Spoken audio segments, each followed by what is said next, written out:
Assalamu alaikum students, how are you? Today we read chapter number 4, data communication. Today we are living in information age that is dominated by computer and data communication through computer networks. Therefore, it is important for students to learn how a data communication system is established. This unit describes the function of commonly used communication devices and transmission media that allow data communication to take place. इसमें वो कह रहे हैं कि हम आज का जो दौर है इसमें हम इंफॉर्मेशन एज में रहते हैं जहाँ पर हमें कंप्यूटर की बहुत ज़्यादा ज़रूरत पड़ती है।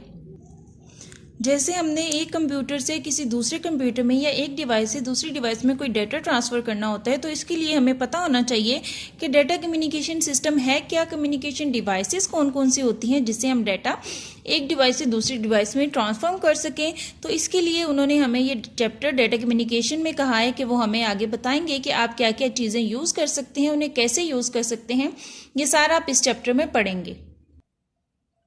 नेक्स्ट है हमारा data communication. Data communication is the transmission of data between two points. A data communication system is a collection of hardware and software arrange to communicate information from one location to another.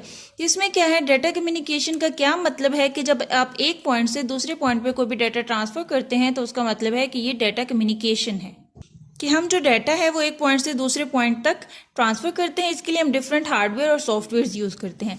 Basic terms of data communication क्या है? Data, data transmission, analog signal, digital signal.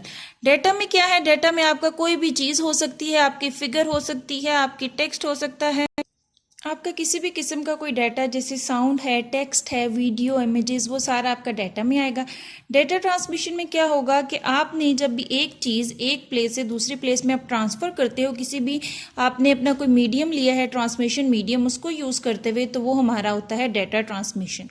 Analogue and digital signal क्या है कि A signal is a variation of physical quantity with time. The physical quantity can be temperature, pressure, rate or heartbeat. An electrical signal is a change in voltage or current with time. Electrical signals can be divided into two main types, analog and digital signals. इसमें वो ये कह रहे हैं जो आपकी physical quantities है, temperature, pressure, आपका हार्ट बीट, उन सबको जब आप सिग्नल्स के अंदर डिवाइड कर देते हैं तो वो हमने उसको दो सिग्नल्स की टाइप बता दी, एक एनालॉग और डिजिटल। इनमें से आप किसी में भी उसको कन्वर्ट कर सकते हैं। एनालॉग सिग्नल क्या है? ये कॉन्टीन्यूसली फॉर्म में होते हैं, जैसे आपको ये फिगर में नज़र भी आ रहा है, ये कॉन्टीन्यूस होते हैं, ये कहीं पर भी रुकते नहीं हैं, जैसे आपकी साउंड वेव्स होती हैं। लेकिन जो आपके डिजिटल सिग्नल्स हैं